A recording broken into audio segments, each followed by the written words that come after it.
wife and I are in the process of transitioning to a zero waste lifestyle. Now, this is definitely a process. It doesn't happen overnight unless you just throw everything away in your cabinet and go replace it with a bunch of bulk items, which obviously isn't sustainable because we want to consume the goods that we have first before we replace anything with a bulk purchase. So I want to take a minute to show you where we're at, talk about where we want to be in the next 3 to 6 months, and just to kind of share this process with you. So hopefully you can learn something, and if you feel like commenting below, maybe I can learn something from you as well. So basically we started with some of the easier things like oatmeal and cereal and coffee. We just take these things with us to Winco or Sprouts or wherever we're shopping and fill them up in the bulk section. We used to buy the Quaker Oats, which comes in that kind of oval cardboard style container. We would go through several of those a year.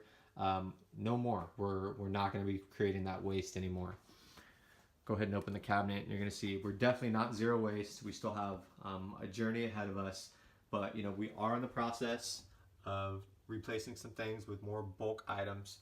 I want to give you a few examples here. We have some pretty typical American things like the fruit snacks for the kids, the graham crackers, Goldfish, Doritos.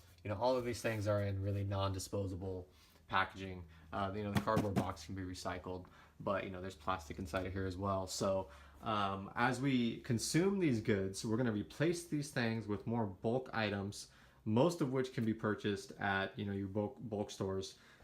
There are some stores that are specifically designed for bulk shopping, but there's also other stores like Winco and Sprouts, Sam's Club, Costco.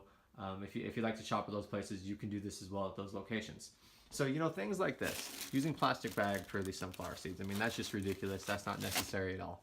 These cranberries, big old plastic bag. These can be bought in bulk and stored in a glass container. Just not necessary to have this plastic bag. So once these are gone, no more plastic bag. We're gonna buy cranberries in bulk. We've got all kinds of examples in here.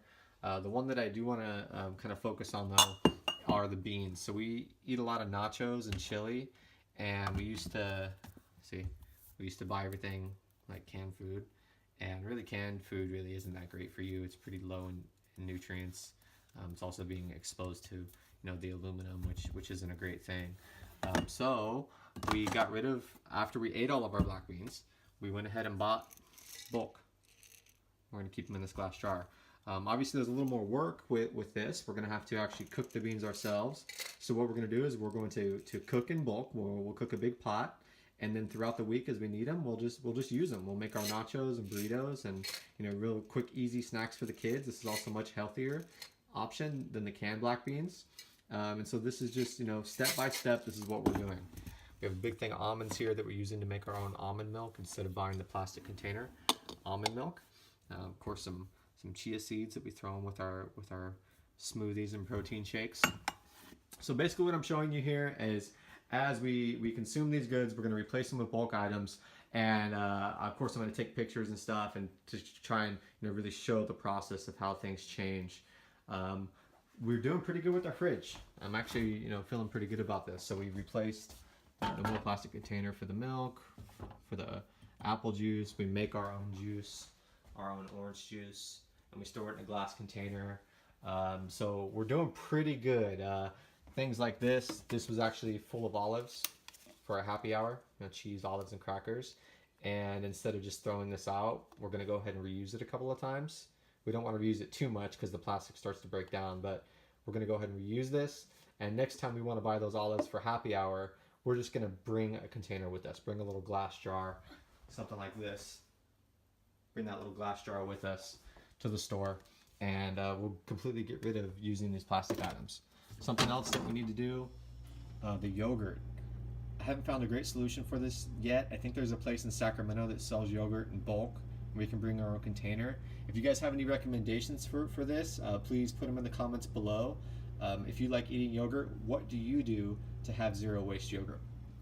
So again, I feel pretty good about what we're doing here with the fridge. This is all glass here except for the top, of course, but these Pyrex things are awesome. We actually reuse our egg cartons. We buy these locally from a girl in the Folsom area, and we basically just swap out the cartons to get reused. So again, we're doing pretty good with the fridge. I'm happy about that, but we have a lot of work to do with the cabinet area. So I'm curious to know what you guys have experienced with making this transition to a zero waste lifestyle. What recommendations do you have for me? If you like this content, please feel free to like, share, subscribe, leave a comment, and let me know your experience. Give me some recommendations, and I really appreciate you watching. And remember, think globally, act locally.